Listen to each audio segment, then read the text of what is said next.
लव जिहादला बळी पडलेल्या ताईला न्याय मिळेल का? जिहाद्यांच्या विरोधात कठोर कारवाई झालीच पाहिजे अशा घोषणा देत पीडितांना लवकरात लवकर न्याय मिळावा यासाठी पतित पावन संघटना पुणे शहर यांच्या वतीने निषेधार्थ आंदोलन करण्यात आले। बालगंधर्व चौकातील राणी लक्ष्मीबाई पुतळा येथे हे आंदोलन करण्यात आले असून यावेळी संघटनेचे कार्यकर्ते मोठ्या संख्येने उपस्थित होते।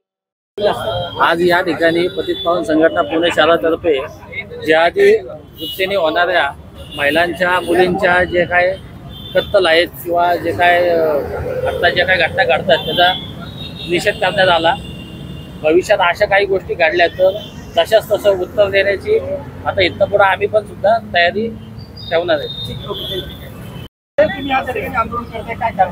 आज जर तुम्ही बघितलं सोशल मीडियाच्या माध्यमातून आणि वास्तविक पाहता पुण्यासह अन्य स्वतंत्र भारतामध्ये जिहादींच्या ज्या काही कारवाया चालल्या आहेत, जो काही उच्छाद मांडलाय त्याच्या विरोधात आज पतित पावननी निषेध नोंदवलेला आहे। ह्या जिहाद्यांच्या विरोधात कठोर कारवाई करावी आणि त्यांच्या विरोधात कायदा करावा अशी मागणी आज पतित पावनतर्फे आहे। त्यासाठी आज आम्ही पतित पावनने जिहाद यांचा प्रतिकात्मक एक असं पोस्टर जाळलेला आहे, त्याचा आम्ही निषेध करत आहोत।